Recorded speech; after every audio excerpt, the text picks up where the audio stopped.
भोरे भोरे ना तो हार नजर हमारा पाँव पे होके किचन ओकरा बाद दाई माँ का संग किचन में बाकी काम देखे खातिर त अभी हमार हाथ पर सलामत बा।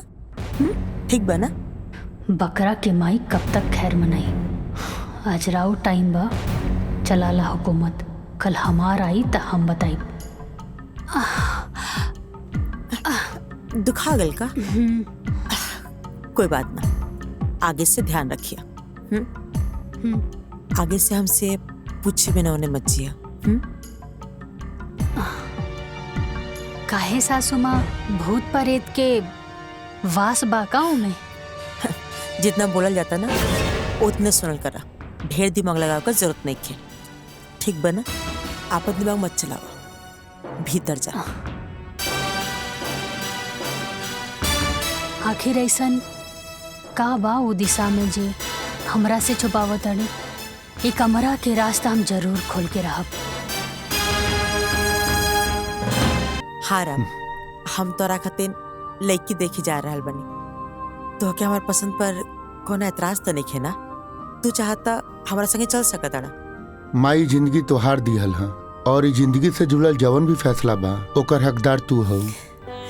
हमके तोहार पसंद पे कोनो एतराज नहीं खे हमाई। तो ठीक बा, हम आवतानी। ठीक बा माई।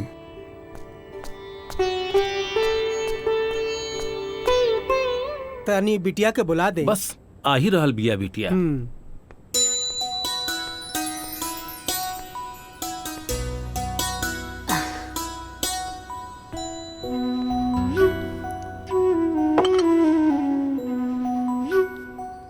ली चाय पी।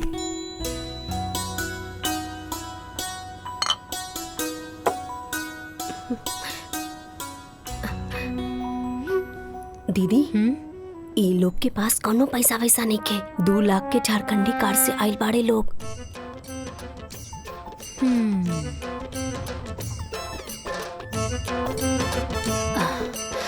का काम करेनी? हमार नाम शेखर है। नाम ना, काम का करेनी? हमर खुद के बिजनेस बा। अच्छा अच्छा। का बिजनेस बा? मसाला के। मसाला के बिजनेस बा। आप रउआ टर्नओवर कितना बा? टर्नओवर बाबूजी बता दो। ई का पूछा था? टर्नओवर कितना बा? हमरा के नहीं मालूम। उठ। ए बुढ़ऊ, कब रखा?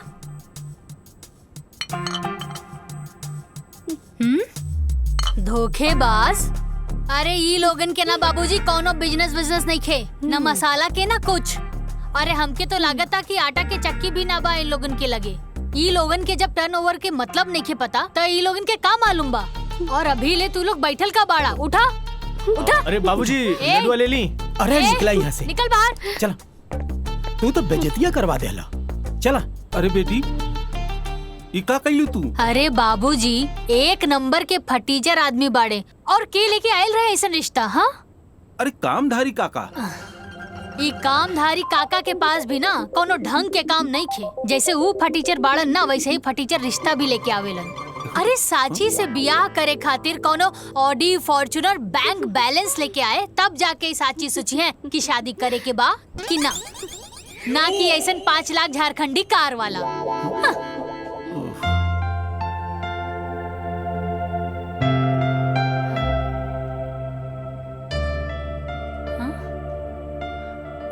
प्रणाम। नमस्ते।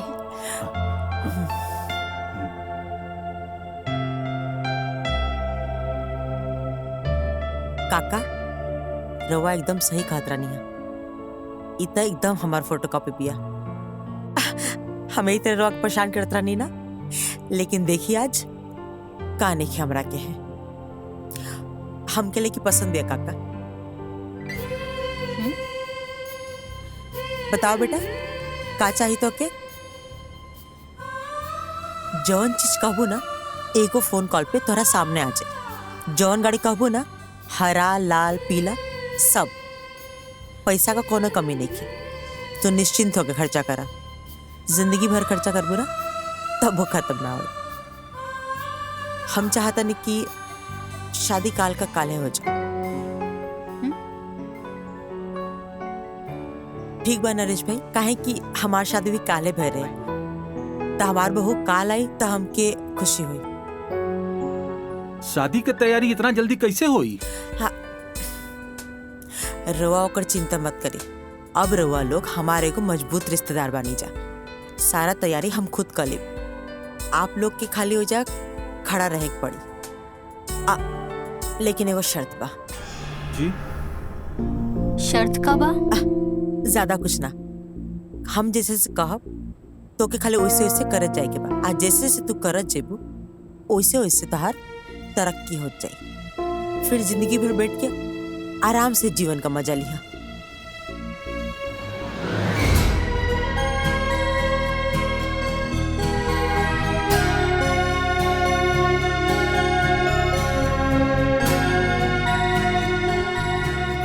कुछ कम होता बता दे जा।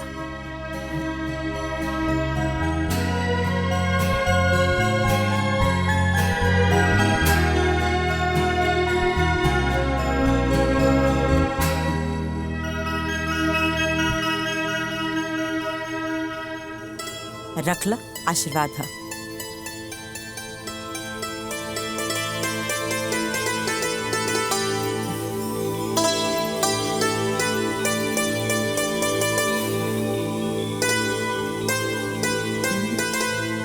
अब तो शादी तय हो गई। हाई लीजा मिठाई पूरा मोहल्ला में बंटवा दीजिए। ठीक बैठे, आज्ञा दीजिए। खुश रहा। चला।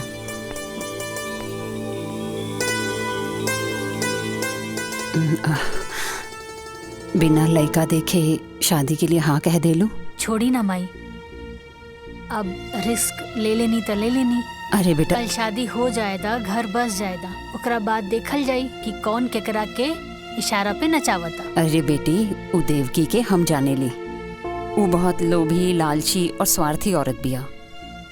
कौनो बात नहीं खेमाई। अरे हमरा के भी तो पता चले कि वो खास काम और जरूरी काम उनकर का बा। काहे परेशान बड़ा? नहीं नहीं, कुछ नहीं।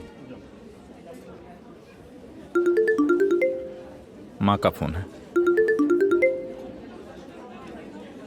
हाँ माई, प्रणाम। खुश रहो बेटा, बहुत खुश रहो। ई कहत रहने के पैसा मिल गया ना? हाँ माई, मिल गई। ठीक बा। अच्छा सुनेगा जरूरी बात, हम ना राम का ब्याह तय कर दिल बानी। का बात करत रहे? अब भैया तैयार हो गए शादी खातिर? हाँ, अब ब्याह काले बाटे तो क्या आवे के बाद जरूर से आज ही है। माई, बाकी एजा हमार दोस्त लोगन भी बारे। तो का हो गई, सबके ले लिया। अच्छा लगी, बाराती करी सब लोग। ठीक बा माई, ठीक बा, प्रणाम। हाँ चल, खुश रह बेटा। का बोल रही है मम्मी? राम भैया की शादी तो फिक्स हो गई बा। अच्छा। हाँ। हमनी सब के चले के बा बारात में। पर पापा? या तो हर पापा तो ऐसे भी हमनी की शादी ना होके दी है। तो चला हमार दुनिया में।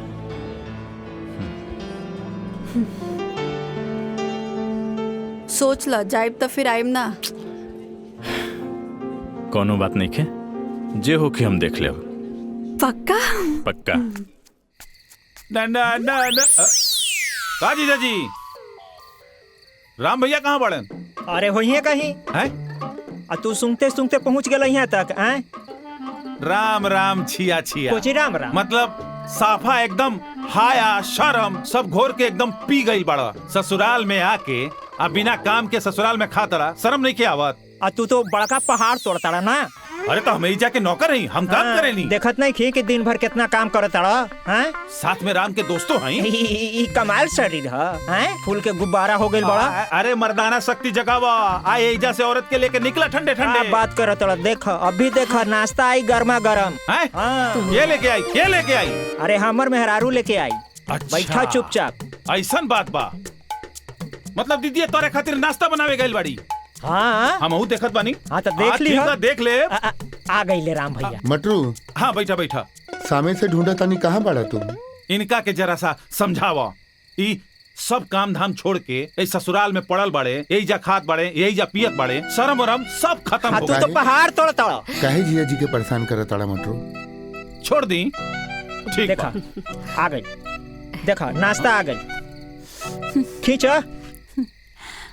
तू बैठा बैठा बैठा बैठा। अभी तो कहत रहला हमार डर से खाना बनावे, नाश्ता बनावे। दीदिया कहाँ कुछ कहत रहनी, कहाँ कुछ कहत रहनी। वाह भाई वाह वाह, हे भगवान हे भगवान। नाश्ता लो, नाश्ता करो। भैया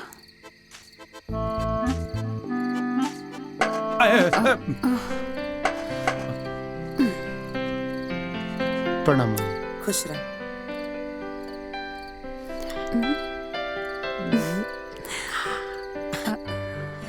माई मिठाई कौन खुशी में? खुशी ई बाटे कि हम अपना राम का ब्याह तय कर दिल बानी। अब ब्याह काल्हे बाटे। माई लक्ष्मण के कॉल कैलू? हाँ हाँ, तोरा लक्ष्मण के फोन कर दिल बानी। उ कल आ जाई, तू परेशान मत हो। फिलहाल तो हमरा संगे चला, तोहर कपड़ा खरीदे के बाद। ठीक। चला।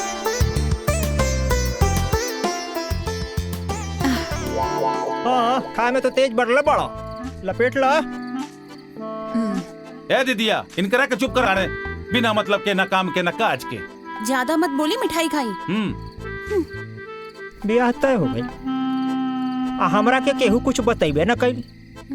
कबो कबो तो संदेह होला कि हमू ई घर के दमादे न हई, हैं कि कुछ और है। बतावा, अभी कुछ कामो न कैनी है, आ कल ब्याह बा, न कपड़ा सिलवनी आ न कुछ खरीदारी करनी। समय कहाँ बा? वाह वाह वाह। जेकरा लगे ई घर में खाली समय ही समय बा, उ कहता कि हमरा लगे समय ही नहीं खे। है ना? अरे अपने ब्याह वाला कपड़ा लता पहन के चल चलिए बराती। अच्छा और का? ठीक है बा। हाँ अरे चुपचाप चली ना यहाँ से। जा जा निकल जा। धीरे बोला न तो गलवा के नस फट जाए। हाँ चला निकला। अरे मिश्री मलाई खैला और कैला तन बुलंद, अब खैया शकरकंद।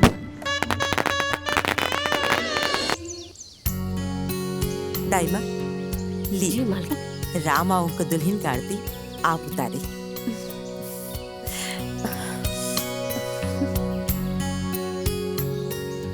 घर में नया बहू के आरती एगो नौकरानी करी का? ई नौकरानी ना हमार दाई माँ बड़ी। दाई माँ मतलब नौकरानी ही होला ना? दाई माँ का करबो दुल्हन, राम इतना ना दाइमा दाइमा के उनके प्यार करना कि अच्छा छोड़ा जायदा, कोनो बात नहीं। तू आवा, कलश की लात मार के भीतर आ जा।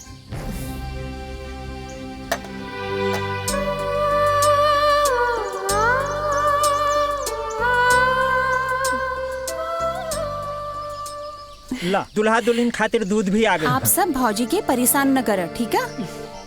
अरे दीदी, हमनी भौजी के परेशान ना करता नहीं, हमनी तो जान पहचान बनावे आइल बानी।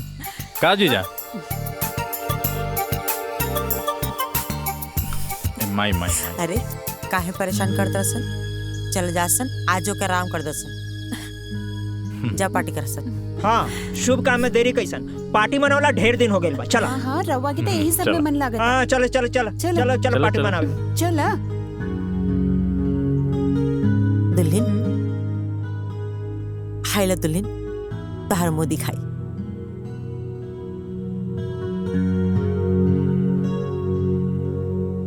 पूरा 5 लाख का है। आज से तो के कुछ भी जरूरत हुई हमके बता दिया, तोहर पूरा ख्याल हम रखब। हाँ, आज से न बहू, राम का जिम्मेदारी हम तो के सब पता नहीं। राम के तू अब अपना मुट्ठी में रखिया। जाना तो ना, हर औरत के अपना पति के ना अपना मुट्ठी में रखे के चाहिए। कहे कि मर्द का जात था कभी भी बिगड़ सकेला। और एगो दूसर बात, जबले हमार काम ना हो जाए तबले तो के राम से दूरी बना के रखे के पड़ी, ठीक बा ना? आज जब तक राम तहार सारा बात न माने लागे और तू जैसन कहा उसने ना करे लागे, तब तक हमार बात याद रखिए, ठीक बा ना? आज जैसे समय आई हम तो काम बता दे, तू बस वो छोटा सा काम कर दिया, फिर तार जिंदगी आजाद हो जाए, फिर आराम से अपन जिंदगी एंजॉय करत रही। जी सासू माँ, हम समझ गई नी। रउआ जैसन कहब हम वैसे नहीं करब। शाबाश, चलो ठीक बा, अब तू आराम कर।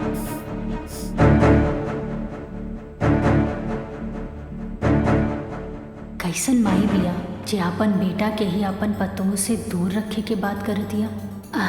बियाह त लोग घर खानदान बढ़ावे खातिर करे ना लोग।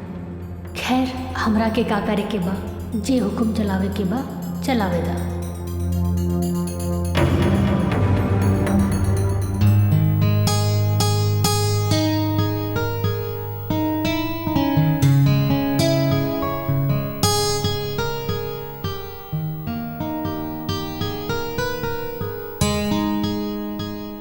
माई के पसंद के माने के पड़ी।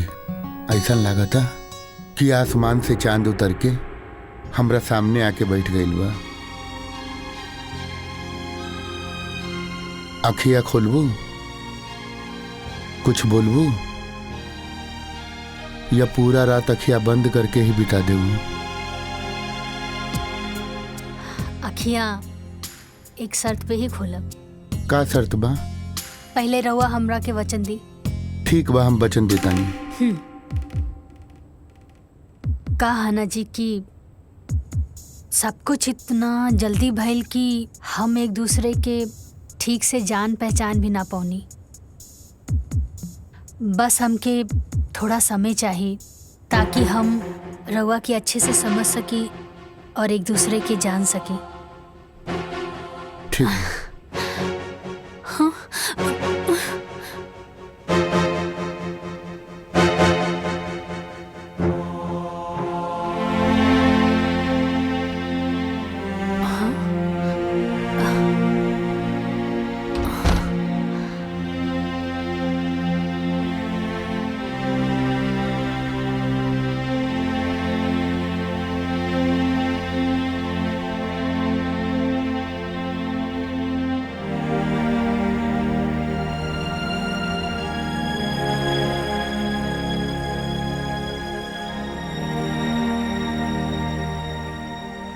हमरा के माफ कर दिया। थैंक यू भगवान जी। रवा तो हमरा के सब कुछ दे देनी, बस कुछ दिन के बाद बा, ओकरा बाद हमने के एक हो जाई। हाँ।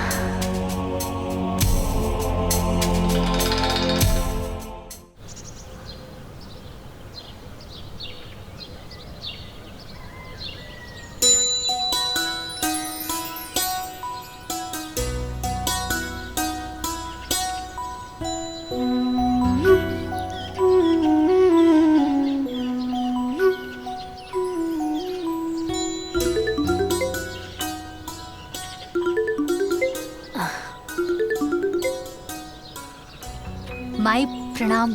खुश रहा बेटा, बहुत दिन हो गए तोरा से बात कैले। कैसन बाड़ू माई? हम एकदम ठीक बानी बेटिया, तू बतावा। हाँ हाँ सब ठीक बा, हम हो ठीक बानी। और साची तोहर सास कैसन बिया? माई सासू माँ तो बड़ा रहस्यमय बाड़ी, का कहेली का सोचेली वो खुदे समझेली। सुन बेटिया, हम तोरा के पहले भी बतैले रहनी, नजर रखिए ओकरा पर, बहुत खतरनाक बिया हो। अच्छा ये सब छोड़ा माई, ये बतावा कि बाबूजी कैसन बाड़े? ठीक बा बेटा, पूछत रहले कि साची के फोन आयल कि ना। ठीक बा माई, अब हम फोन रखत आनी, बाद में बात हुई। ठीक बा? ठीक बा।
बेटा जी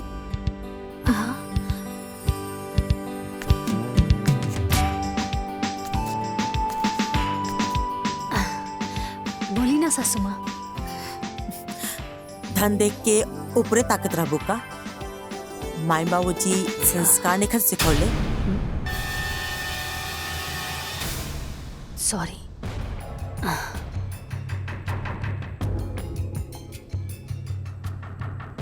भोरे भोरे ना तोहार नजर हमरा पाँव पे होके के चाहिए। आ ओकरा बाद दाई माँ का संग किचन में। आ बाकी काम देखे खातिर त अभी हमार हाथ पर सलामत बा। ठीक बा ना? बकरा के माई कब तक खैर मनाई। आज राउ टाइम बा, चलाला हुकूमत। कल हमार आई त हम बताई। दुखा गल का? कोई बात ना, आगे से ध्यान रखिए। आगे से हमसे पूछे बिना उन्हें मत जिया। काहे सासू माँ, भूत प्रेत के वास बाकाओं में? जितना बोलल जाता ना उतने सुनल करा। ढेर दिमाग लगाव का जरूरत नहीं है। ठीक बना? आपन दिमाग मत चलावा, भीतर जा। आखिर ऐसन का बा उ दिशा में जे हमरा से छुपावत अड़े? ये कमरा के रास्ता हम जरूर खोल के रहब।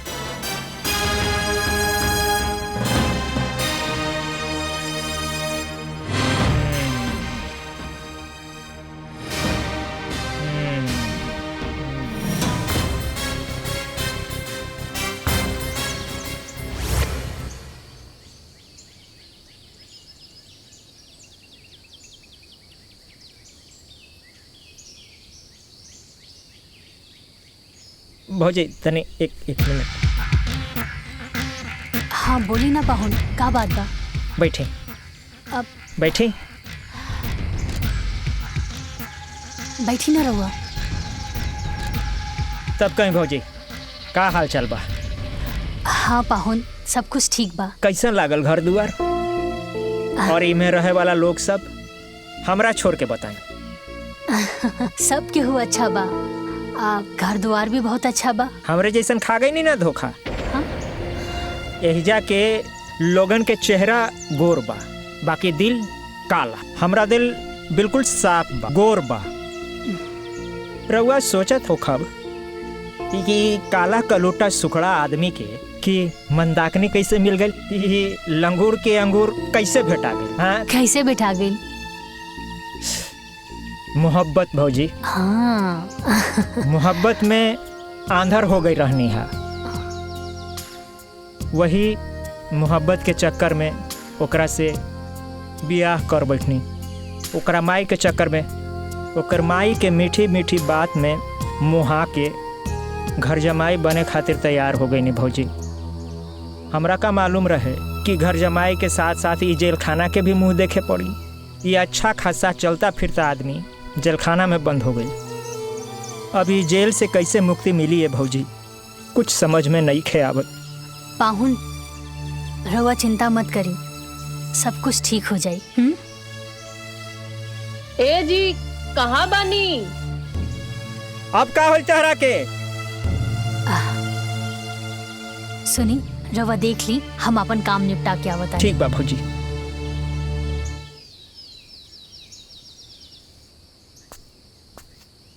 अरे प्रिया,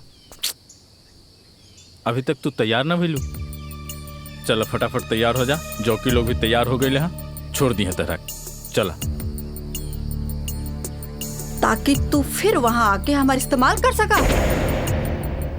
एक बात कान खोल के सुन ले लक्ष्मण, तहार झांसा में बहुत आ गई। अब यहाँ से हम कहीं न जाए। हम घरे जाए के सारा रास्ता बंद हो चुकल बा। प्रिया, हम तहरा से कहले बानी हम माई से बात करब। तू काहे इतना टेंशन लेता रू? कह दिया नी ना कि हम कहीं न जाए, मतलब कहीं न जाए। तू जाके पहले माई से बात करा, फिर हम यहाँ से कहीं जाए। बहुत हो गए लक्ष्मण तुहार। हम कहनी है ना बात करब, तू समझत काहे नहीं खूब? बस ठीक बा। ये बात सुनत सुनत हमके 5 साल बीत गए। अब बहुत हो गए। अब तुहार हम एक भी बात बर्दाश्त ना करब। तू जा अपन माई से बात करा और सारा बात क्लियर करा। तब हम यहाँ से कहीं जाइब, वरना तू भूल जा कि हम कहीं जाइब। अब तो तुम्हार भाई के शादी भी हो गई बा। ठीक बा ठीक बा ठीक। दिमाग अपन शांत रखा। अभी तैयार हो जा फटाफट। वहाँ जौकी लोग तहर इंतजार करत हुई हैं। तू तैयार हो जा फटाफट। हम जा तनी माई से बात कर। तू निकला, ठीक बा?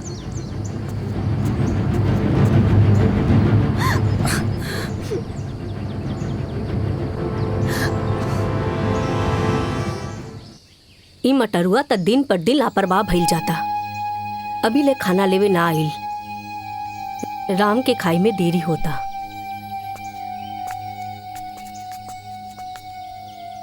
दाई माँ, रवा केहू के इंतजार करतानी का? मटरुआ अभी ले ना आइल। राम के खाना खाई में बहुत देरी हो जाई। अरे दादी, हम ले जाके टिफिन दे देतानी। लाई।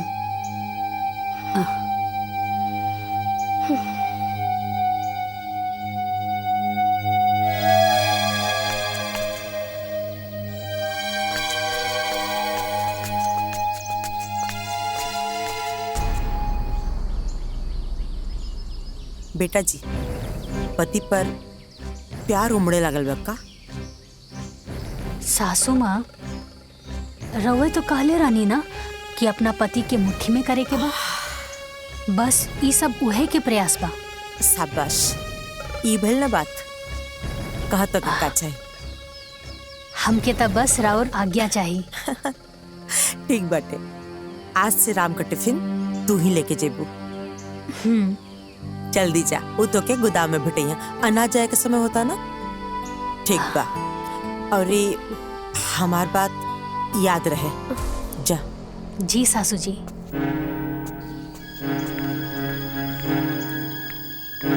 एक बार बस हमार सासू माँ जी के काम खत्म हो जाए, ओकरा बाद हमके हमार पति से मिले खातिर केहू ना रोक सकेला।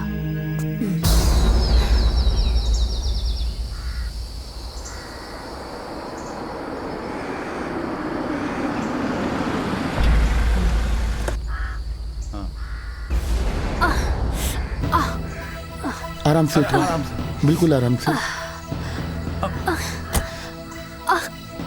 रुका। हम डॉक्टर के बुलावता नहीं। चलिए।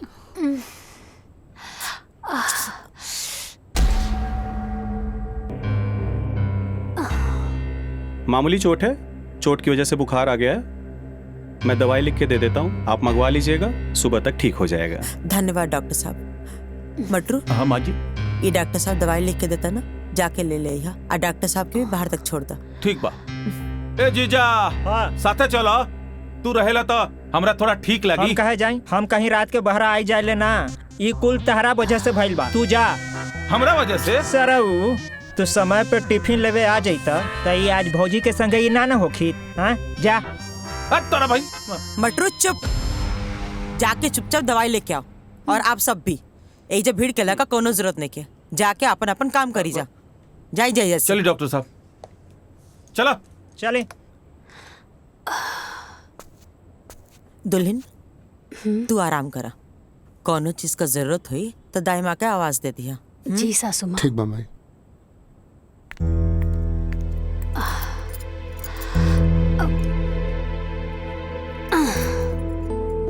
अरे रहे दी ना रहुआ, हमके कंबल दे दी।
सांची।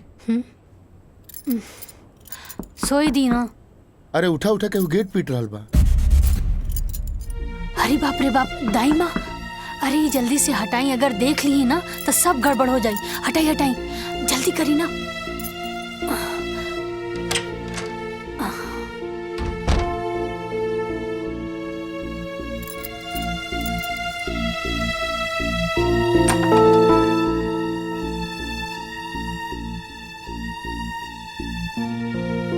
अभी ले तू लोग सुतल बाड़ा जा, ली चाय पी ली। दाई माँ, एक छोटी सी गलती की वजह से रउआ अभी ले हमरा से नाराज बानी। आपन बेटी समझ के हमरा के माफ कर दी ना। हम तो तोहके ओ दिने माफ कर देने रहनी हा, तोहसे भला काहे नाराज रहब। तू तो लक्ष्मी बाड़ुई घर के। जल्दी से तैयार हो जा, काहे की मालकिन 2 दिन खातिर बाहर जाए वाली बाड़ी। अच्छा ठीक, बहुत काम बा, हम जाता नहीं। हाँ।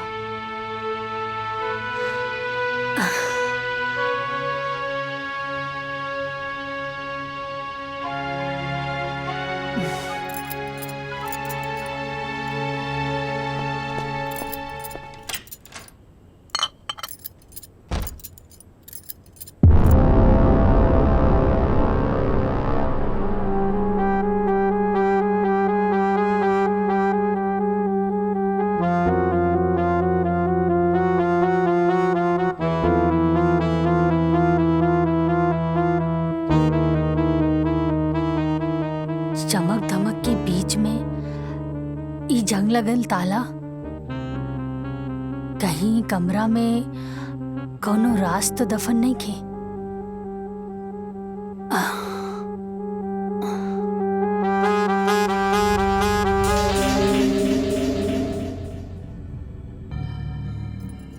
दुल्हीन, ये का करत हो तू?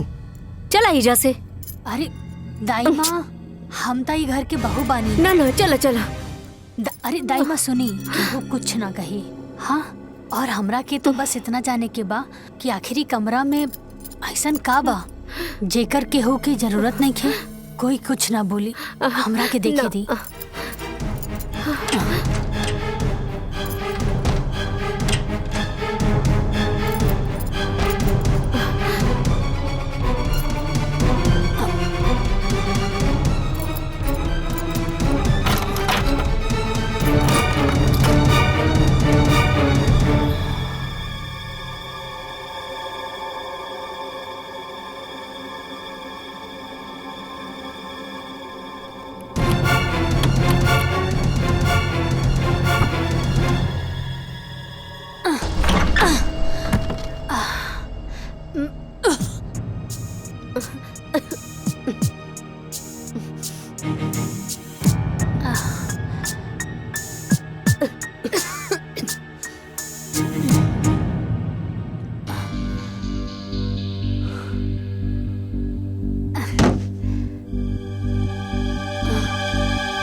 दाई माँ, ई के बा? ई मालिक के तस्वीर बा दुल्हीन।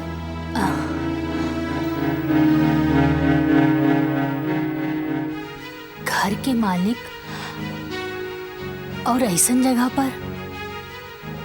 अरे जब घर के मालिक के उचित स्थान नहीं के मिलल, तब बाकी लोगन के हालत तो बड़ा गड़बड़ हुई ना दाई माँ। हम मालिक के उचित स्थान जरूर दें। ना ना दुल्हीन, ना।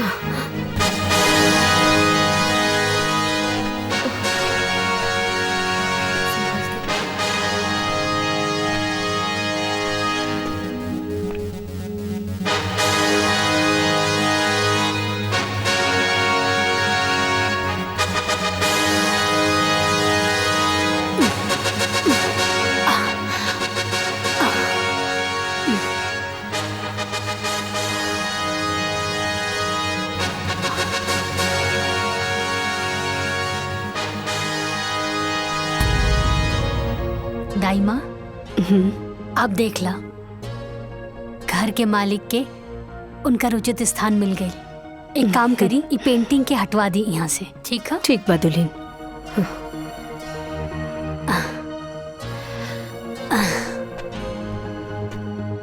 बाबूजी की फोटो वो कबाड़ खाने में, लेकिन काहे?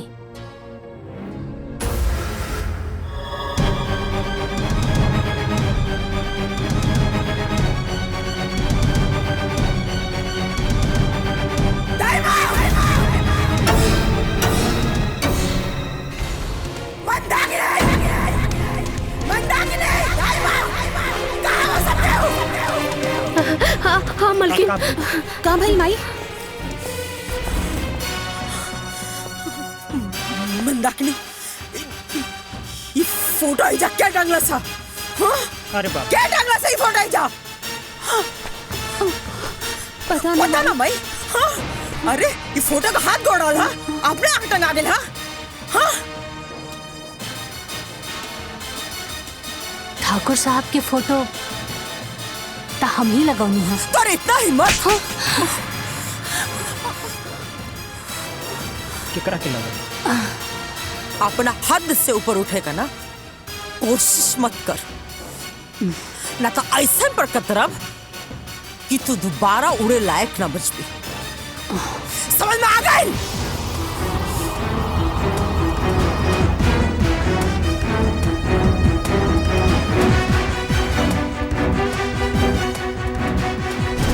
का भइल माई? कुछ ना बेटा,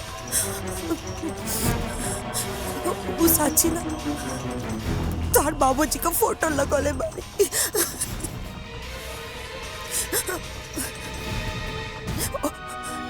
वही खातिर शाबाशी देत रहनी है।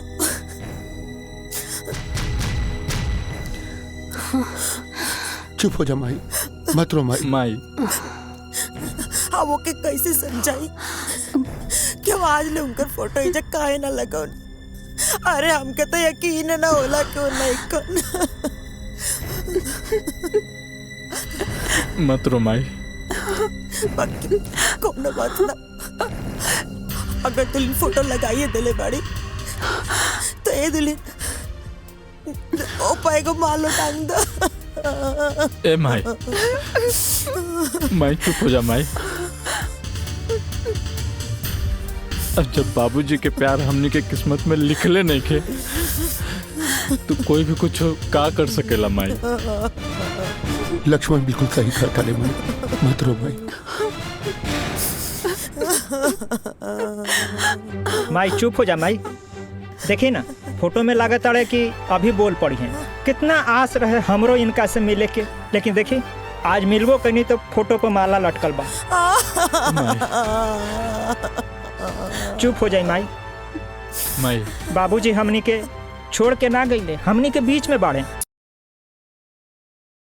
एगो फोटो खातिर इतना गुस्सा। ससुर जी की फोटो देखकर सासू माँ तो एकदम आग बबूला हो गई। अपना पति से इतना नफरत काहे? कुछ तो बात जरूर बा। आखिर सासू माँ के हमरा से ऐसा कौन जरूरी काम हा? कहीं एकर मतलब ई तना कि हमरा के हमार पति से ना मिले देवे के हिस्सा भी यह प्लान के बा। ना ता एगो सास अपन बेटा के अपन बहू से मिले खातिर काहे रोकी? हाँ।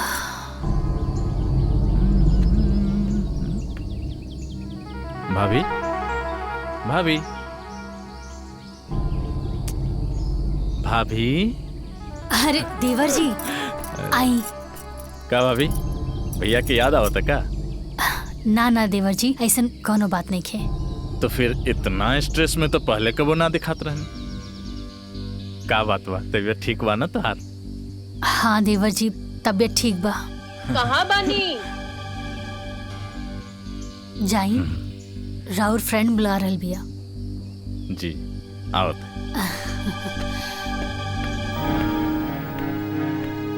हाँ, आखिर केकरा से पूछी जे हमरा के सच बतावे। दाई माँ, हाँ दुल्हन, एक कप चाय मिली का? हाँ हाँ, अभी हम लेके आवतानी। हम गार्डन में बानी, ओइजा लेके आ जाइए। ठीक बा, हम ओही जे लेके आ जाई।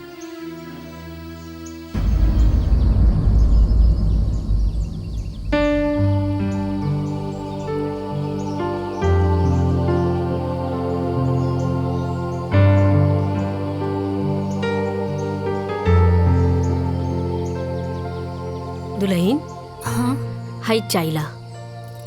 लाई दाई माँ।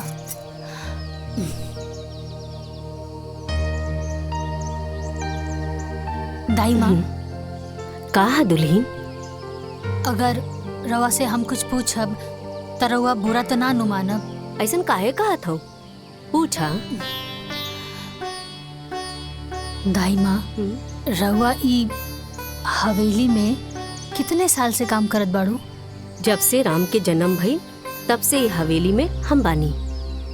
हाँ। अच्छा दाई माँ, एक बात बताई, ये ससुर जी की फोटो देख के सासू माँ इतना गुस्सा में काहे आ गईली? एकरो जिम्मेवार हम ही बानी दुल्हन। छोड़ो ना, जायदा उनकर तो आदते बा बोले के। अरे दाई माँ सुनीता, एक तरफ बहू भी बोलत आनी और दूसरी तरफ बात भी छुपा रहल बानी, और रउआ जिम्मेदार कैसे मानी? का बताई दुल्हन, राम जब 5 साल के रहने तबे मालकिन के स्वर्गवास हो गई, और मालकिन की याद में ठाकुर साहब दिन रात नशा में ही रहे लगने। तब ठाकुर साहब से हम ही जीत गईनी कि हमर गांव में एगो हमर सहेली बा, ओकरा से बियाह कर ली, और ठाकुर साहब भी बात खातिर तैयार भी हो गईलन।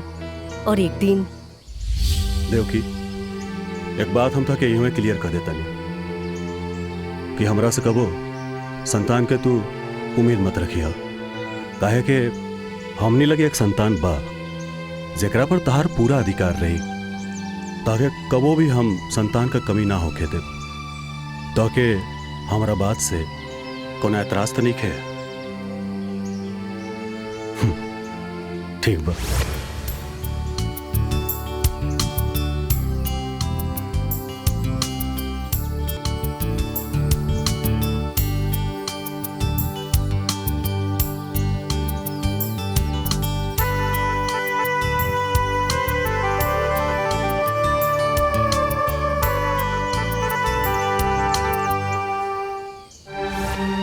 फिर का भइल? ठाकुर साहब जी के साथ का भइल? ठाकुर साहब के तो बड़ा दुख भरल कहानी बा दुल्हन। फिर देवकी के जीत के आगे ठाकुर साहब हार गईले। देवकी, कौने धर्म संकट में डाल देलू? हम तो से पहले ही कहले रहली नू कि हमके और बच्चा ना चाहिए, और फिर कहता नहीं कि एकरे बारे में ना सोचा। ठीक बा ठाकुर साहब, हम भी अभी ना जहाँ था देवकी, दाए ने खबरदार, जो मरे एक बात कहलू। ठीक बा, तू जैसन कहबू उहे हुई, पर भगवान खातिर मरे के बाद मत करो।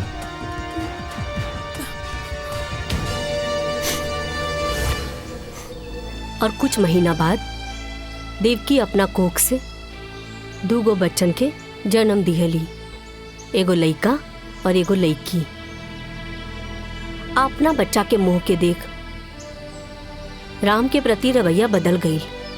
ठाकुर साहब भी देख के बहुत दुखी भइले, और हमरा से एक ही बात कहले कि गीता, हम ई बियाह कइके बहुत बड़ा गलती कर देनी, लेकिन कोनो बात ना बा, हम ई गलती के अपना जीते जी सुधारब, और एक दिन वकील के बुला लेने।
उरवा काका ले रनिया हाँ सौतेली ना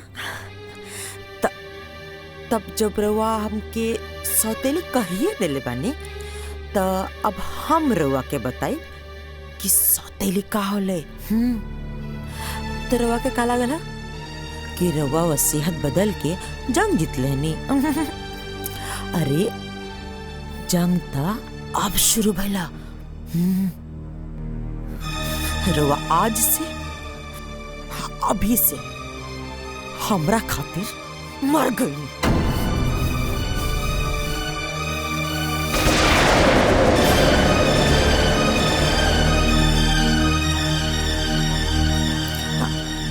रवा के का लागल ई जो एक्सीडेंट भइला वो इत्तेफाक रहला।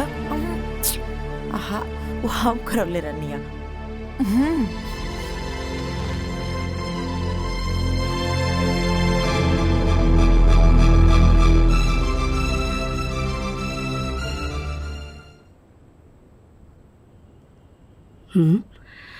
अरे मालिक कहाँ गइलन? हाँ? हाँ?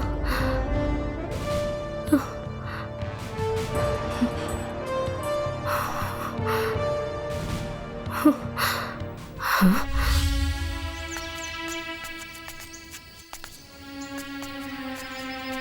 ओकरा बाद ठाकुर साहब कहाँ गईनी?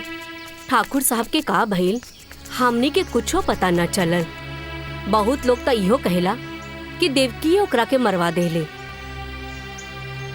अगर हमके पता होखित कि हमार सहेली अंदर से ऐसन बिया था तो हम शादी करवैती ही ना। हमके अपना सहेली माने के बजाय एगो नौकरानी मानतिया। ई सबके तो जिम्मेदार हम ही हई।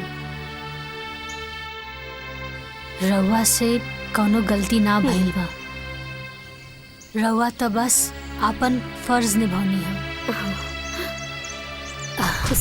का दाई माँ तोरा लगे कुछ काम नहीं खे का?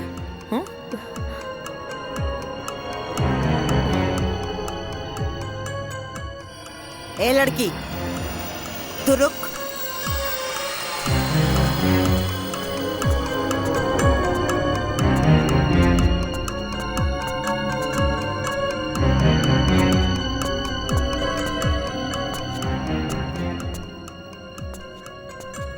बेटा जी इसन कौन विशेष मीटिंग चलत रहा कि सुबह से साँझ हो गई? सासू माँ आज तक हम रउआ से कबो कुछ पूछनी है का? आपका हवा पानी बदले खातिर भी हमके राउर इजाजत लेवे के पड़ी। एगो फोटो टांग के हमके उल्टा जवाब दे के हमरा खिलाफ जाके तू साबित का कल चाहत रो। तो हर 2 कौड़ी का औकात हम चुटकी में बर्बाद कर दे। जहाँ से आयल बड़ू ना ओइजे उठा के फेंक दे। सासू माँ हम इतना मूर्ख नहीं थे। हम ई घर में बियाह करके आयल बानी और रहल बात औकात के ता आज भी ई घर में हमार औकात राउर औकात से ना बहुत ज्यादा बा। काहे कि ई पूरा घर के मालिक हमार पति बाड़े। और रउआ की हमरा से कौनो काम रहल ना जौना खातिर रउआ हमरा के घर में लेके आईनी। हमरा के सब पता चल गई बा। रउआ के हमार सिग्नेचर चाहत रहे ना और हमार पति के अंगूठा। यही खातिर रउआ हमार पति के मूर्ख बना के रखनी और अपन बेटा के शहर भेज के पढ़ौनी लिखौनी। पता चल गई। ज्यादातर हम वो चारेली नागिन हैं जेके एक बार डसले पे नहीं तो उठ के पानी भी ना मांगेला। सासू माँ नागिन प्रजाति के त रउआ पार कर देनी, एमे कौनो शक नहीं खे। लेकिन रउआ नागिन ना, रउआ बानी आस्तीन के सांप। जे पालेला उहे के रउआ डसेनी। रउआ शायद ही भूल गईनी कि जौन हवा पानी में रउआ पल पोस के आयल बानी उहे हवा पानी में हमहू पल पोस के आयल बानी। यही से अगर रउआ नागिन बानी त हम बानी सपेरा, और हम हर वो नागिन के फन कुचले के हुनर अच्छे से जानी ले। राउर ई जोन गुरूर बा और ई जोन हुकूमत बा ना, एक दिन ओकरा के अपन पाँव के नीचे ना झुकावनी तो हमरो नाम साची ना।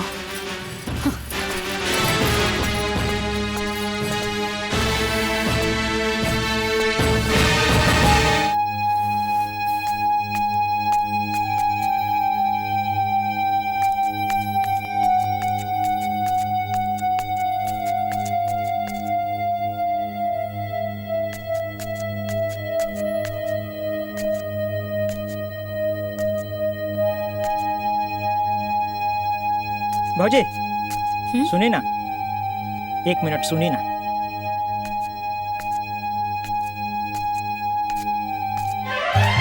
अरे हे दुर्गा, हे काली, हे लक्ष्मी, हे सरस्वती, हमरा कोनो प्रकार से ये घर से बाहर निकालिए भौजी, हमरा उद्धार करी। अरे बाहुनी, ई रउआ का कर रहल बानी? हाँ उठी, अरे पहले उठी। उठ गई नहीं, हम रउआ के बात मान गई नहीं, बाकी रउओ के हमारे को बात माने के हुई। बीए पास, पढ़ल लिखल है, अपन पैर पर खड़ा होखल चाहता नहीं, बिजनेस करल चाहत बानी, लेकिन वो हमार सास हमार राह में कुंडली मार के बैठल बाड़ी। भौजी कुछ उपाय करी। देखी हम रउआ के हिम्मत के देखले बानी, उ शेर बिया तो रउआ सवा शेर है। कोनो प्रकार से हमरा ये घर से बाहर निकाली है भौजी। You are iron lady. भौजी की जय। अच्छा सुनी पाहुन, हम जल्दी रउआ खातिर कुछ करब, लेकिन अभी हमरा के जाए दी, कुछ जरूरी काम बा, समझी? जी जी जी ठीक बा ना? जी भौजी, जाइन जाइन, लेकिन जल्दी ये कोशिश करब ये भौजी। लेकिन का भइल? बात नहीं करे के हमके। अरे लेकिन कुछ बताइबू कि का एक भइल? बार कहा तेने की बात नहीं करे के तो नहीं करे के। तो के एक ही बात बार बार बताए पड़ी, समझ में नहीं क्या हम का कहते नहीं। जा तू यहाँ से। अरे का हमार बात सुना, काहे इतना गुस्सा कर? लक्ष्मण, घर में अला कितना दिन हो गए, तू का के लेके आयल हमरा के कि भैया के शादी होते ही तुम माई से बात कर लेबा। अब तो भैया के शादी भी इतना दिन हो गए, तू का चाहता रहा तोहर घर में हम दोस्त बन के रही? तहर जब मन करला तू मस्ती करे आ जाला। अरे इतनी बात माई से बात करला हम शादी के लिए, और तो के माई से बात करे में इतना काहे डर लगा था? तू ना बात कर सकेला तो बोला हम बात करी माँ जी से। तू हमार बात सुना, तू इतना हड़बड़ात काहे बारू? सही वक्त आते ही हम माई से बात करब। बहुत हो गल तोहार, ये बात सुनो सुनो हमके 5 साल बीत गई। अब तू जा यहाँ से, हमके नहीं क्या बात करके, तू जा यहाँ से। सुना, अरे वाह, ये तो कमाल हो गई। देवर बाबू शहर से डिग्री ना बीवी लेके आयल बाड़े, और ये खबर से घर वाले बेखबर बा। हरी तो ब्रेकिंग न्यूज मिल गई साची। आई सासू माँ, बतानी। मलकिन, नाश्ता में इतना देर? हाँ, लेके आवता नहीं। यहाँ को नाटक मत करिए, ओके? पीछे लड़ियाल चला तारू। यही से बैठी ना, यही से बैठी।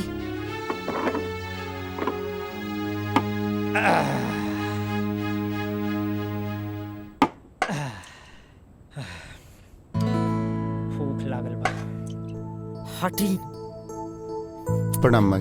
माई बहुत भूख लागल बा, खाना दा ना। दाई माँ हमरो लावा। दाई माँ रोटी दा। आज कुछ चटपटा नहीं खे बनल बा का? आए का मेहमान जी, कुछ खुशखबरी आवे वाला बा का? जौन चटर पटर खाए के मन करता। सारा तहरा से मुँहे लगावल बेकार बा। हाँ ठीक कहला।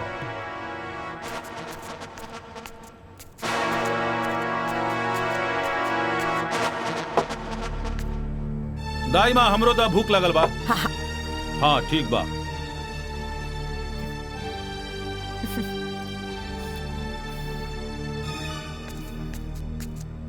रउआ उठी ऊपर बैठ के खाना खाई।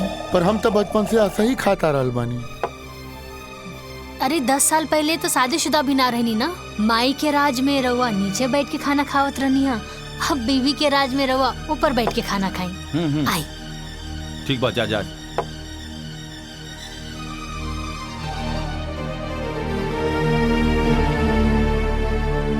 आई बैठी।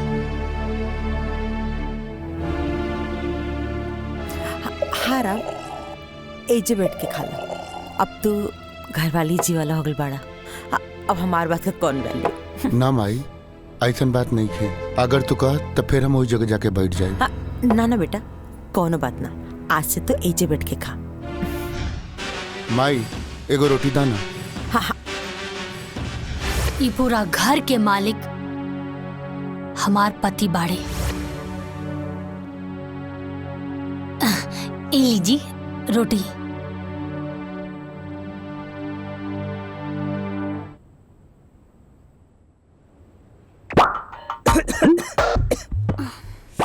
कितना तीखा भाई सब्जी।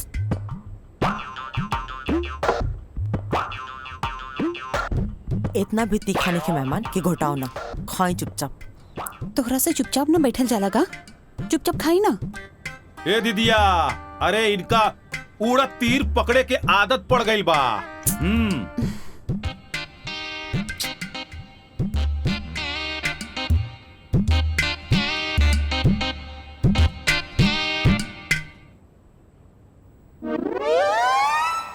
देवर जी, प्रिया राउर सिर्फ फ्रेंड ही बिया या फ्रेंड से कुछ ऊपर? अरे हमार कहे के मतलब है कि फ्रेंड ही बिया तब तो ठीक बा, काहे से कि अब राउर उम्र भी हो गल बा बिया करे खातिर। ता हमनी के गांव में लड़की ढूंढल जाए का, काहे से कि हमार गांव में ना बहुत सुंदर सुंदर लड़की बिया। का सासू माँ? बहू तो के लक्ष्मण का चिंता करेगा कोनो जरूरत नहीं है, अभी होकर माई जिंदा भी है। हम आप सबसे कुछ कहल चाहता नहीं। हम और लक्ष्मण 3-4 साल से लिविंग रिलेशन में बानी जा, तो आपके कोई और लड़की ढूंढने की जरूरत नहीं है। हाँ माई, प्रिया सही कह रही बिया।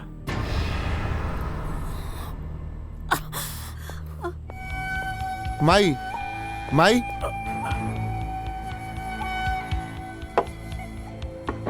लक्ष्मण लक्ष्मण, जा जाके माई से तू माफी मांगा। भैया तू हो चला ना। ना हम न जाए, तू जाके माफी मांगा। ठीक।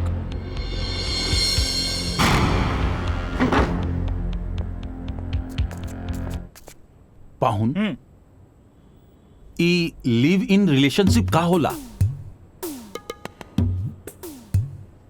वो जे शादी से पहले होला ना, वही होला। मतलब आजकल के जनरेशन के पता ना का हो गइल बा, शादी ब्याह के झंझटे से एकदम खत्म। बाप रे बाप, ढेर कलयुग आ गइल बा। हमरा खाए दो। ढेर बात बोल, अब चुपचाप बैठी ना। दीदिया का कहती है सुना।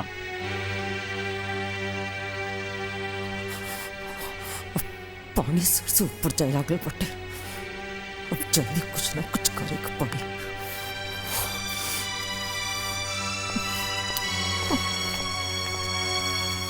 माई माई, ए माई, नाराज बारी का? नाराज काहे होई?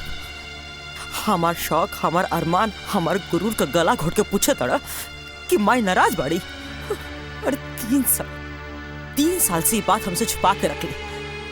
आज जब बतावे का बेरी आयल है, जाके दूसरा से बोल ले हा, तो उन्हीं का ठान के रख ले बड़ा संगा कि हमार अरमान पर पानी फेर कर हम बसन। माई हम रोज हिम्मत करके तरह से कहे के चाहत रहनी, बाकी मुंह तक बतवे ना आवत रहे। माई हमके माफ कर दे माई। माई तहार दिल तनिको दुखावे के हमार मन न रहे। माँ जी हम लोग के माफ कर दी। अब तो देखत जा सच्ची, तो से ई घर का झाड़ू पोछा अगर ना करोनी ना, तो हमरो नाम देव की ठकुराई नहीं।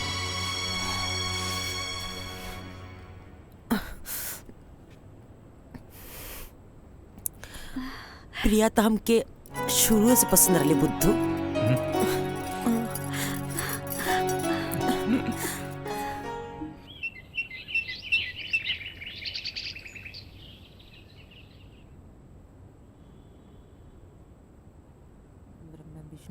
महादेव गंगे काशी विश्वनाथ गंगे हर महादेव गंगे काशी विश्वनाथ गंगे हर महादेव गंगे काशी विश्वनाथ गंगे हर महादेव गंगे काशी विश्वनाथ गंगे हर महादेव गंगे काशी विश्वनाथ।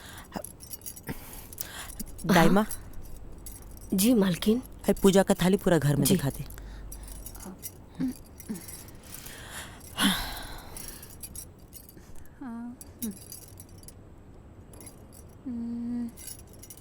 प्रिया बहू।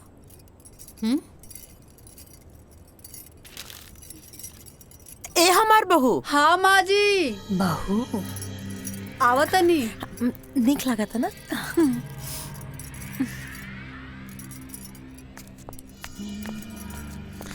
प्रिया पे बहुत अच्छा लगी। झांक लेता नहीं। हाँ माँ जी। आओ ना हमारा लगे बैठा। हमार चांदनी है बहू। अब देखो प्रिया, तू हमके पहले तो कुछ ना बतौलू तो हमके ढंग से स्वागत करे के भी मौका ना मिलल।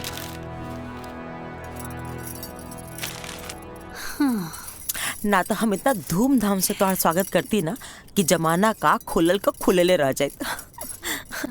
बाकी कौन बात ना, अभी भी देर नहीं के भइल।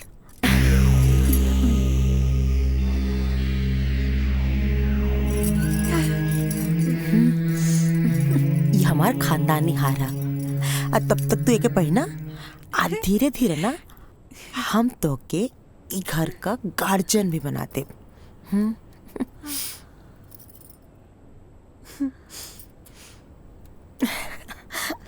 प्रणाम भाई। खुश रख। लक्ष्मण। हाँ माई। प्रिया का मम्मी पापा जी के ना संदेशा भेज दो कि हम लोग से रिश्ता का बात कर चाहते नहीं। माई हम तरह से बोले के भूल गई नहीं। प्रिया के माई बाबूजी हमेशा खातिर छोड़ के चल गई ने।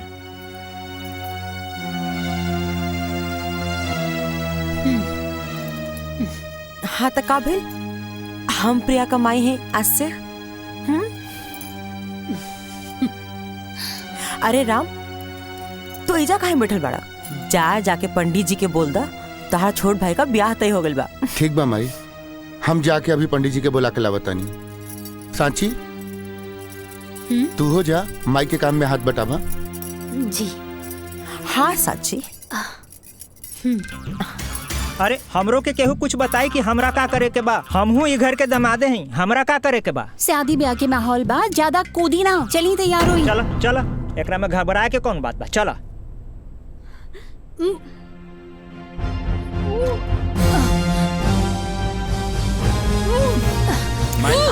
माई असली भाभी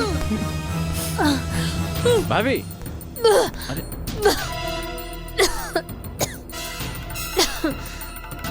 और ये तोहार खुशी देख के मुंह बनावतिया। चाय दे जरूरत दिया। हाँ तो हई देख, हई सन हमारा लगी कम से कम 10 को बा। का बोल भाभी? भाभी ठीक तो बानी ना? हाँ देवर जी हम ठीक बानी, बस उल्टी आ गई। भाभी डॉक्टर बुलाई का? अरे नाना देवर जी हम ठीक बानी। और रउआ एजा का करत बानी?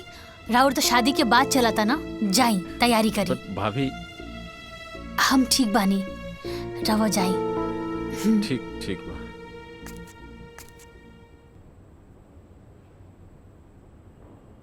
हाँ।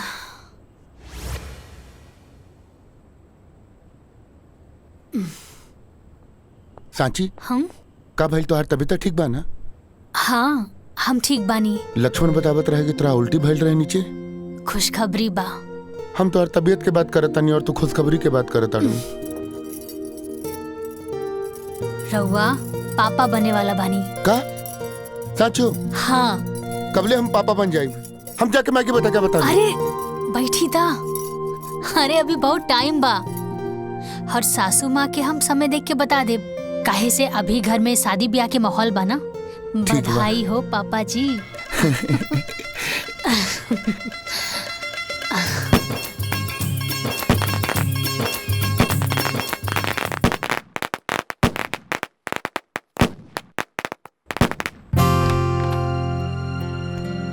प्रिया हम आवतानी भाभी के देख के। आजे देखल जरूरी बका, कल चल जी हा। आवे जा चुपचाप बैठा।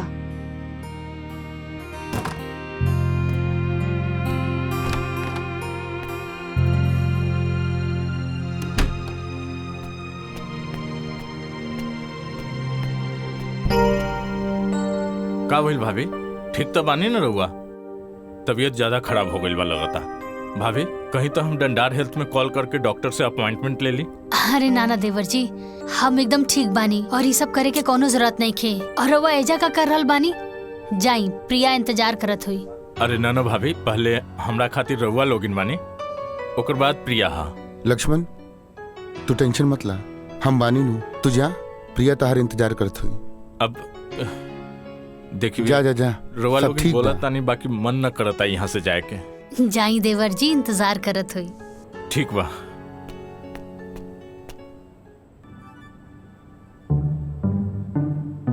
एक बात बताई, सच में हम बड़ा किस्मत वाला बानी जी, हमके ऐसन देवर जी मिलल बड़े। हाय तोहार मुंह दिखाई। बहुत अच्छा बा, बहुत यूनिक बा। लक्ष्मण कहाँ बा प्रिया? उ गइल बड़े साची भाभी के देखे, बीमार बड़ी। हमार तो अपने लेकर पराया हो गई बा। हमार लड़का मतलब? प्रिया ओ राम हमार अपन बेटा ना हा। अरे उस सौतेला ह सौतेला। हम बहुत कोशिश करें कि लक्ष्मण ओकरा से दूर रहो, लेकिन वो तो भैया भैया करके एकदम भगत बन गइल बा। अब तू ही सोच दुल्हन, का हम इहे दिन खाते न ओके पढ़ौले लिखौले रहनी हा कि वो जाहिल गवार का पीछे पीछे घूमत रहो। हाँ बाकी प्रिया, अब हम ये चाहता नहीं ना कि तू लक्ष्मण के अपना मुट्ठी में रखा। हाँ कोशिश करिए कि लक्ष्मण जितना हो सको वो नौकरन से दूर रहो। हाँ हाँ ठीक बाटे, तो अपन ध्यान रखिए, ठीक बा? आराम करा।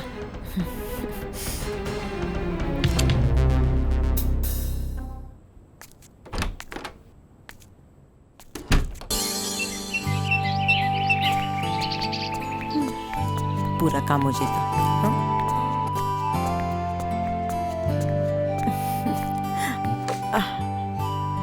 प्रणाम माई। तू भी बैठ जा बेटा।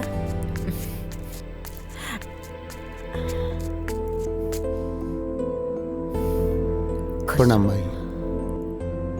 प्रणाम भाई। दामाद जी सुबह से दिखत ना रहनिया, कहीं व्यस्त रहनिया का? थोड़ा काम रहे, इनकरे साथे तो रहनी। जीजा जी हमरे साथे रहले हम आई। काम सही चलता ना? हम आई ठीक चलता।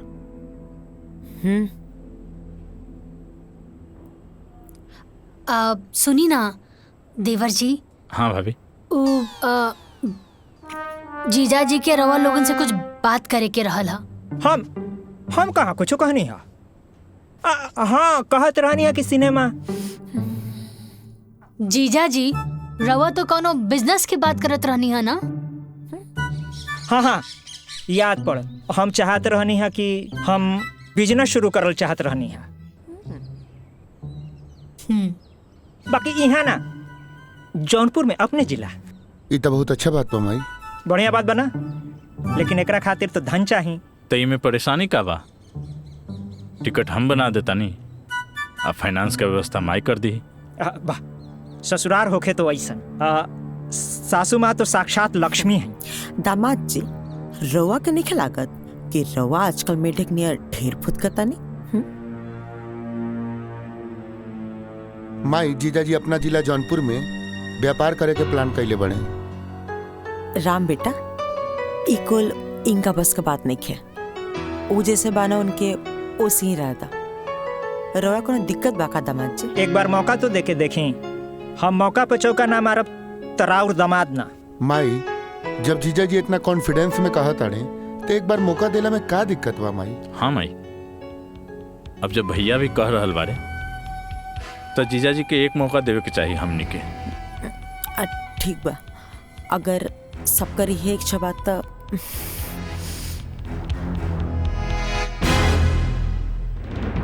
जिया जी हमरा टिकट बना देता नहीं। ला खाली हम अकेले थोड़े जाए। अब बिजनेस बा तो नया नया बिजनेस शुरू करब तो हिसाब बखरा खातिर कोई तो चाहे न, साथ में मंदाकिनी जी हैं तो काम आसान हो जाए। अरे हाँ जीजा जी तो एकदम ठीक तक कह रहल बाड़े। अब देखी ना, सासू माँ ससुर जी के गैला के बाद ये पूरा हवेली के खानदान के बिजनेस अकेले संभरले बानी। कुल हिसाब किताब अम्मा जी अकेले देखत बानी, और हमनी के भी देखी हमनी कैसे पूरा अपन ससुराल के जिम्मेदारी उठावत बानी। अब अगर मंदाकिनी जीजा जी के साथ में जई हैं तो उनके बिजनेस में बढ़ोतरी होई ना। का अम्मा जी सही कहा तानी ना? तो ठीक बा जिया जी, हम दोनों जना के टिकट बना देता नहीं। हाँ देवर जी कर दी।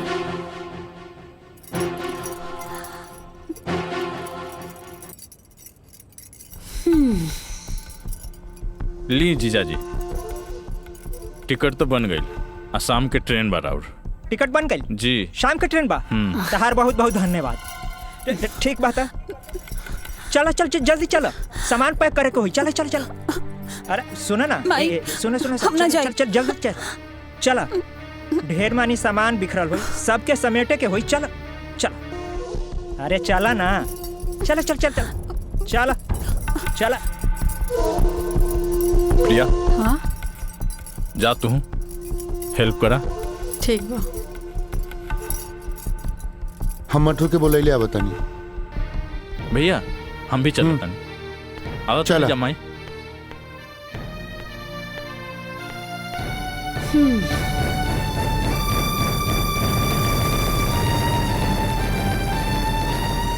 तो के कर खामियाजा भुगते पड़े लड़की। भोगी तो अब रउआ सासू माँ, और देखत रही कैसे एक एक करके सब केहू के रउआ से दूर कर दे।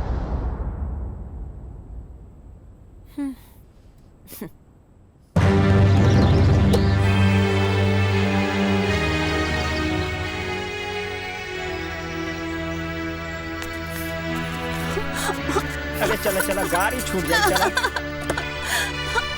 चलो, बैठो बैठो बैठो। प्रणाम। चलो माई, चलो तनी। ठीक बात है, चलो तनी।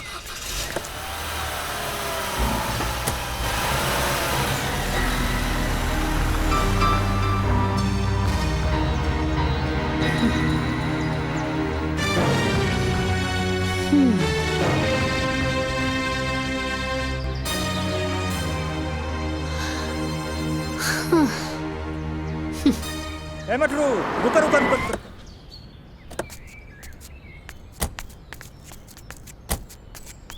ए जीजा जी का भाई झाड़ा लग गई का?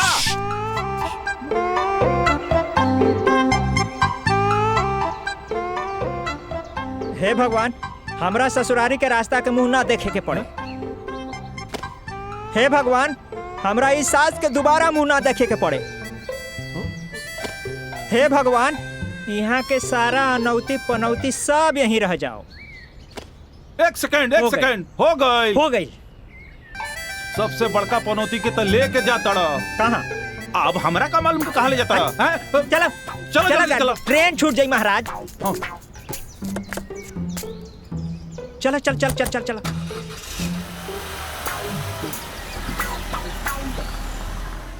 दाई माँ, ये फोटो देख के लागता कि इनकरा के कहीं ना कहीं हम देखले बानी, लेकिन कहाँ देखले बानी याद नहीं के आवत। देखले तो बानी कहीं ना कहीं। याद करके बतावा दुल्हन, कहाँ देख लू?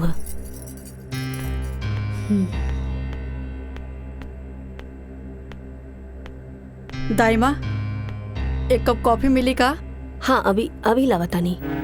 ठीक बा।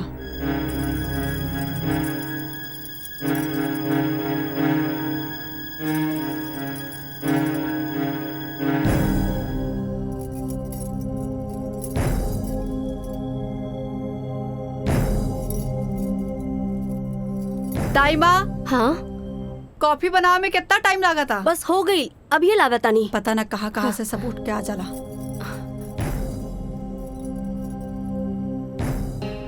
इला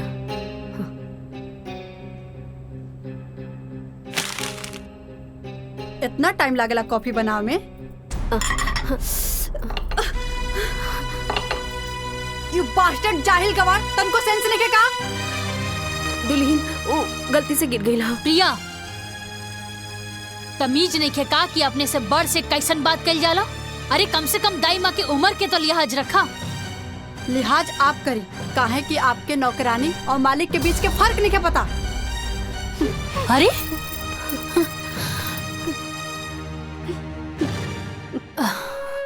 दाई माँ, दाई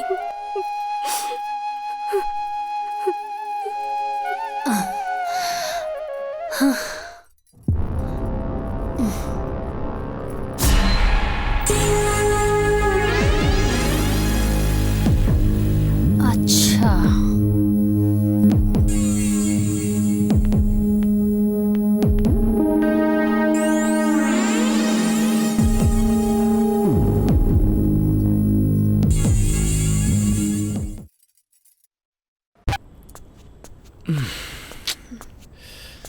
अरे वाह, का बात बा, आज तो कुछ ज्यादा ही सुंदर लगा तारू।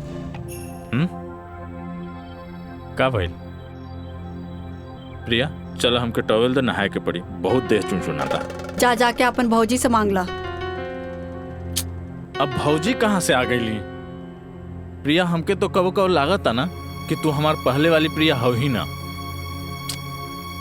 शादी के बाद एकदम बदल गई लू। अरे चलो भाई टॉवेल दा, देह नोचता। देह नोचे चाहे माथा, गवार वाला काम करे में बड़ा मजा आवेला ना। गवार मजदूर के साथ रहत रहत तू मजदूर हो गल बड़ा। अगर मजदूरी करे कला तो इतना काहे पढ़ला लिखला? प्रिया अपना जवान के लगाम दा। का गलत बोलता नहीं, मजदूर के मजदूरे बोलम ना। प्रिया वो हमार भाई हा। भाई है तो का गवार हा? प्रिया लक्ष्मण,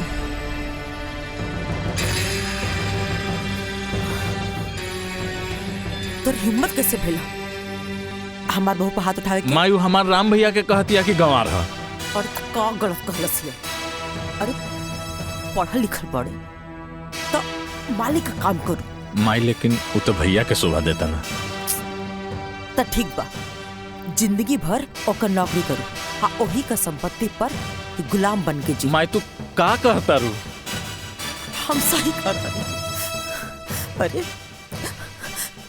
तोर बाबूजी मरे से पहले अपन सारा संपत्ति वो राम का नाम पे कके चल गया। अब अगर ओकर मर्जी हुई तो ओमा से होता के 2 टुकड़ा दे, बाकी अब तक वो संभव नहीं है। काहे के ओकर आपन वारिस आवेला बाटे। आपका जब मेहरारू भी है ना, उन ओमा से 2 कौड़ी भी तो के ना दी। अरे बेटा, हम तोर माई है, जौन कहता नहीं तोर भलाई खातिर कहता नहीं, तू समझ। माई हमके कुछ समझ नहीं के आवत। माई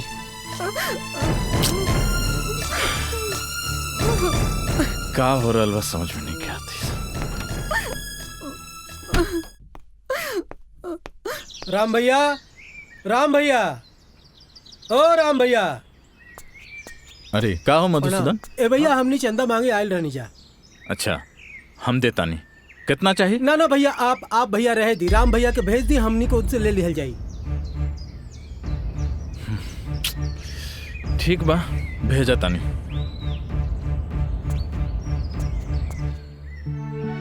देखा राम भैया आ गए। भैया का भइल मधुसूदन? भैया हमने मंदिर में पूजा अर्चना खातिर चंदा मांगे आयल बानी।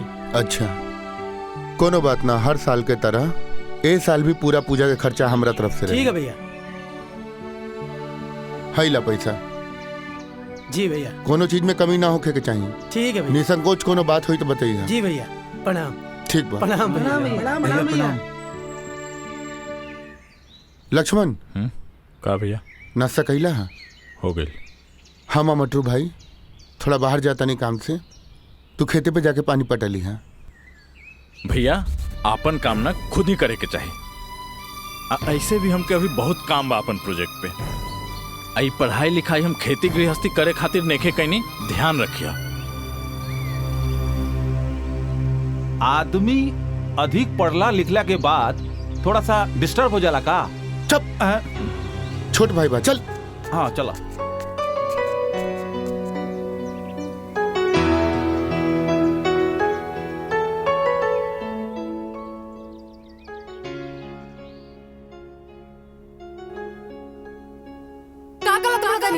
मजदूर बोलम ना।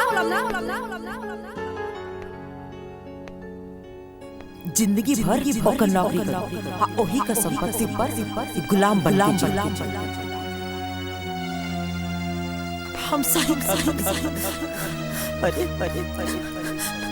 तोर बाप मरे से पहले अपन सारा संपत्ति वो राम का नाम पे करके चल गया। अब अगर ओकर मर्जी हो तो उमा से तो तू टुकड़ा दे और खाली फोने में बात करता रहा बका मैं मिले के मन ना करला। तार भैया का जन्मदिन भी आवे वाला बाटे, हो सके तो समय निकाल के आ जाइए। अगर मजदूरी करे के ला तो इतना काहे पढ़ला लिखला।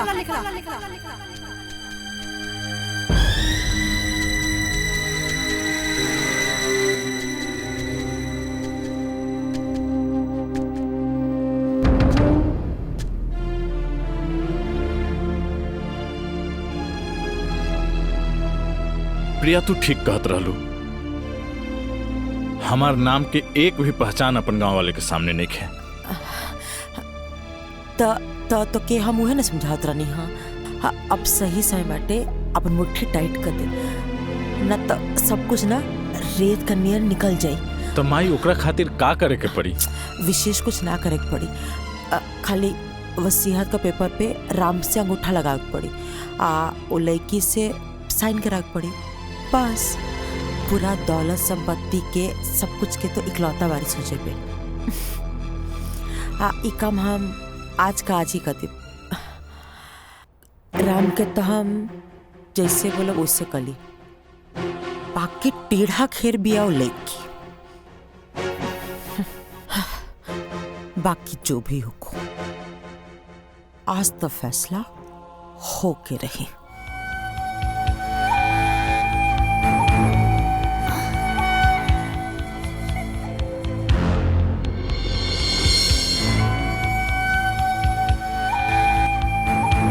देवर जी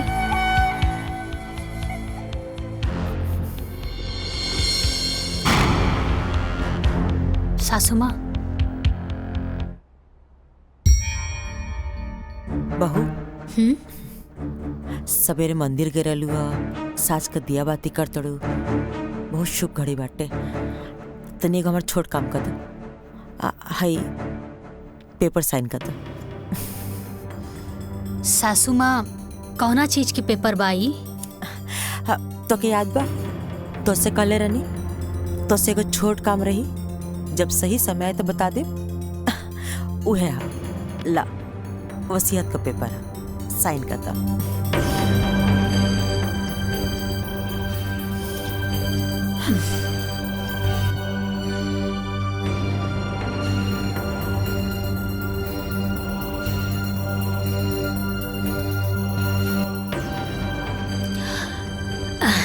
ब्रह्मा विष्णु महेश भी कहीं है ना सासू माँ, तब वो जाकर हम पेपर पे साइन ना करब।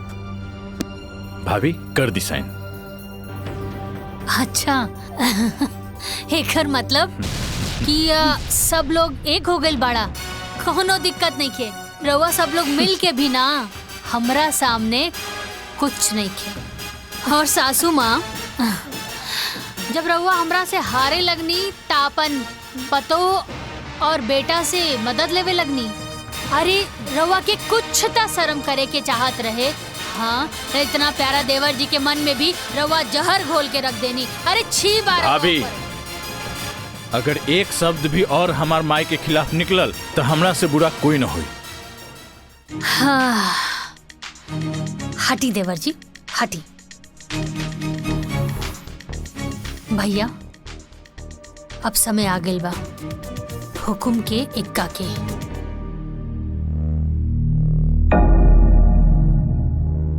सासू माँ तू डाल डाल त हम पात पात।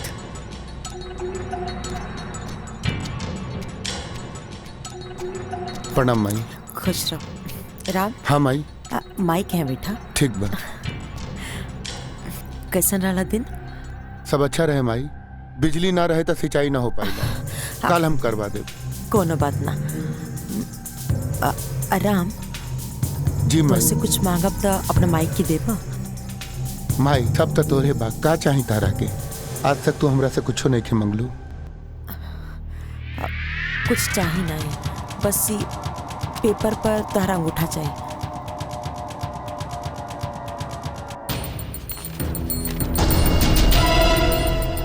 यहाँ पे माई।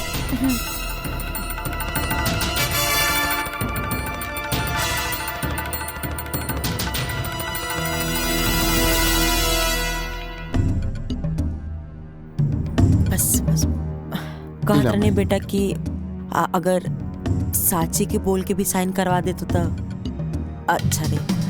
ठीक बा माई, हम करवा देता नहीं।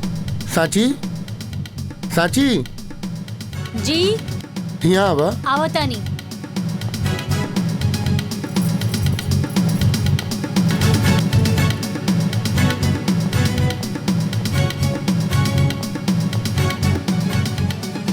का भैल जी? साची है पेपर पर साइन कर दा। रवा क देनी का? हाँ हम अंगूठा लगा देनी है। रवा भी ना इतना सीधा बानी। ए लेकी हमरा के ज्यादा टाइम नहीं है, चुपचाप जल्दी से साइन कर। सासू माँ रवा गलत जगह प्रयास करतानी। हम कहनी ना कि हम ई पेपर पे साइन नइखे करब और कबो ना करब। साची जिद मत करा, साइन कर दा। रवा के पता भी बा कि का बा? अरे वसीहत के पेपर बाई। ए लेकी ते चुपचाप साइन कर बिक्की। हाजे तोर सुहाग के मिटा के रख दी। अगर रवा के मारे के बा ना तो हमरा के मारी। तो के मार के का करब? तो क्या तोर बच्चा के ते घर में नौकर बना के रख। माई ई तू का कहा ताड़ू? उहे जौन तू सुनत बोल चुपचाप अपन मेहरारू के कि साइन करो पेपर पर। साची साइन कर देना। माई के काहे गुस्सा देवा बता? माजी देखत का बनी, गोली चला दी। ना माई, गोली चलावे के बात ना भइल देखो सौतेला भाई पे इतना मुंह दे काहे दिखाओ दिन माजी गोली चला दी। सौतेला? तहार दिमाग खराब हो गेल बा। ये सब का बोला तारू? प्रिया सही कह दिया। ई राम तो हर सौतेला भाई हो। माजी गोली चलाई। ना माई, ना माई, लक्ष्मण माई ना। माई ए जी माई का कइलू? ए जी ये का हो गइल? अरे दाई माँ। अरे ये तारा के मत कह भाई, भाई पर हाथ उठावे। दाई माँ। माई का भइल? एक के माफ कर दे भाई। ये बच्चा भाई करे के नहीं के पता भाई का कइले बा। अरे 9 महीना भाई कोख में रख के अपना खून के दूध बना के पिया मिली तब बेटा दुनिया देखे के लायक बनेला। ए भाई ई का कर देलू भाई? अरे एक बार हमरा बोल के तो देख तू। तेरा के सब बत्ती चाहत रहे ना, हम अपन जान निकाल के तेरा कदमों में डाल दे। भैया भैया भैया बेटा बेटा राम भैया आखिरकार तू हमरे बेटा के मार देले। माई यही खातिर ब्याह के लाइन लड़ी तारा। माई का कर देलू माई? कोने जन्म का बदला ले तारू तू? लेके चले अस्पताल लेके चले। राम लेके चले। राम जल्दी जल्दी जल्दी।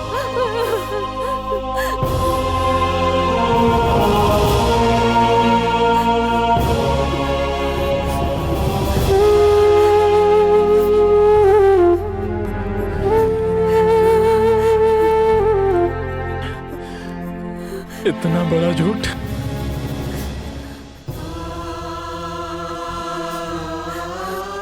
हमके तो तू कहले रहलू हमार बाबूजी ना मारे।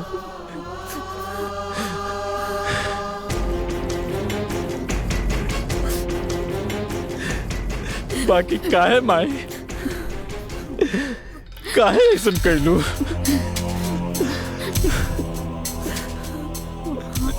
ना ना चाहिए हमके धन संपत्ति, घर दुआर।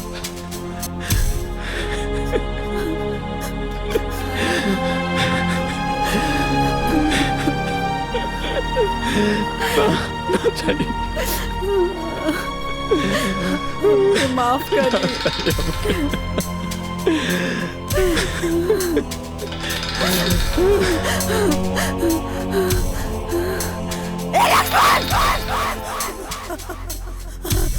लक्ष्मण! लक्ष्मण!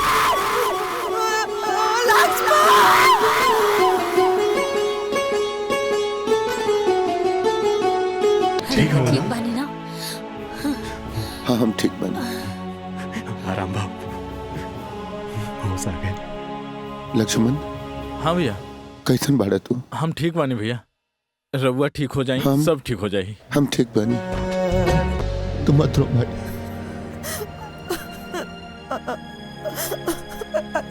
तोरा हमरा से थोड़ा भी नफरत ना होला? हर कोनो बात से कबो हम बुरा मन नहीं हमारी।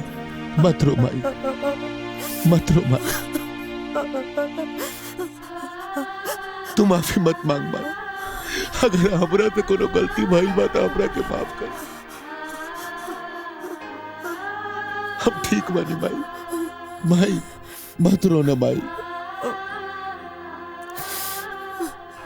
मत रो।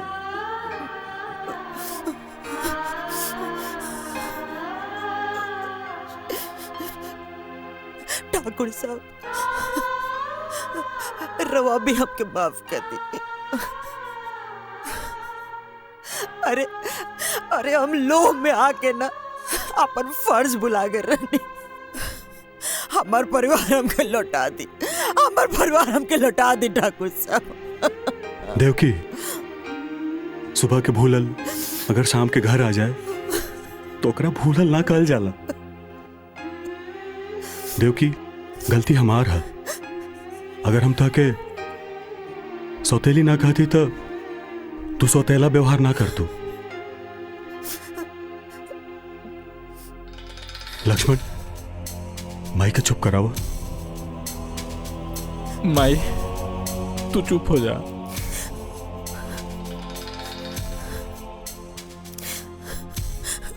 बहू, हम सबसे बड़ तो हार गुनाहगार बनी। अरे तू तो हमारा घर का लक्ष्मी रहलू, लेकिन हम तोरा संगे कितना गलत कही, कितना गलत। तो कि जौन सजा देवे के बा तू हमके दे दा, बाकी हमके माफ कर दो। माई, माई, रउआ के प्राश्चित कैला के कौनो जरूरत नहीं खे। राउर एक एक आंसू ई बात के गवाही देता कि रउआ निश्चल बानी। और माई कहल जाला ना कि अंत भला त सब भला। और सासू माँ, अब सॉरी माई, अब कौनो शर्त वर्त तो नहीं खे ना?